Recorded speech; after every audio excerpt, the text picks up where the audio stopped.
Everybody just went like Yeah, now. I need backup. I could go with now. But we all can agree we are the lowest in terms of our ummah can be right now, you know. So where did this all happen? How did it all started? You know, how does as a this ummah is at this stage, at this situation right now? It's actually we think sometimes it's a very the situation is so difficult that we're going through as an ummah. We think that the answer of why we're in this situation or how to solve it, we think it's very difficult, but it's actually very easy, subhanAllah. It can be said in action in a few words. And it's all in the Quran and the Sunnah of our beloved Prophet sallallahu alaihi wasallam. If you look into the Sunnah of our beloved Prophet alayhi salatu wasallam, he mentioned in a hadith several things that the ummah will follow from the desires of the dunya, several haram acts that they will do, and certain things that they will leave and not fulfill. And he said, once these things happen, he said, alayhi salatu wasalam, Sallallahu alayhim dhulla, that Allah will put a humiliation upon them. And this is the reality of the ummah today. We've done all of these actions that are mentioned, and much, much more. And we've left all of these things and much more. So what's happened is that Allah subhanahu wa ta'ala has put this dhul, this humiliation upon us. And then he gave the solution at the end of the hadith and made it clear that there's only one way to remove the situation of being humiliated as we are today. He said, لا يرفع عنهم حتى يرجعوا إلى دينهم. That he will not raise it from them until they come back to their deen, come back to their religion. So there's only one way to solve the problem, which is returning to our religion.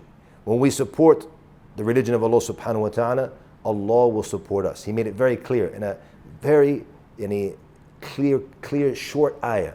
Ya ayyuha alladhina amanu. O you who have believed. In tansurullah yansurkum. That if you support Allah, Allah will support you. You want Allah's help, then you have to strive for the religion of Allah subhanahu wa ta'ala. You have to obey Him. So when we strive to obey Allah subhanahu wa ta'ala, then the nasr and the victory and the help and the assistance from Allah will come right away.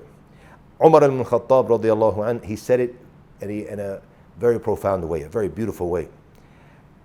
If you look in history, the Arabs were one of the lowest known to mankind. Nobody even wanted their country. The superpowers of that time, which was in Persia and Rome, they didn't even try to conquer them because they were useless. There was nothing there for them except for sand. So nobody even wanted their country, subhanAllah. So they were a nation of worthless at that time, honestly. But then they became the most honored nation. They became the top and everything. And throughout history, they started to become stronger and stronger, more powerful, and they became leaders. So how does someone come from being all the way at the bottom to being all the way at the top? He said, Umar al-Khattab radiallahu an, نحن قوم أعزنا الله بالإسلام. That we are a nation, Allah has honored us through Islam. فَلَمَّا ابْتَغَيْنَا الْعِزَّ فِي غَيْرِهِ أَذَلَّنَا اللَّهِ.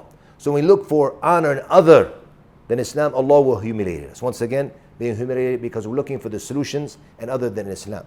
So this is the reality of why we've reached where we reached today.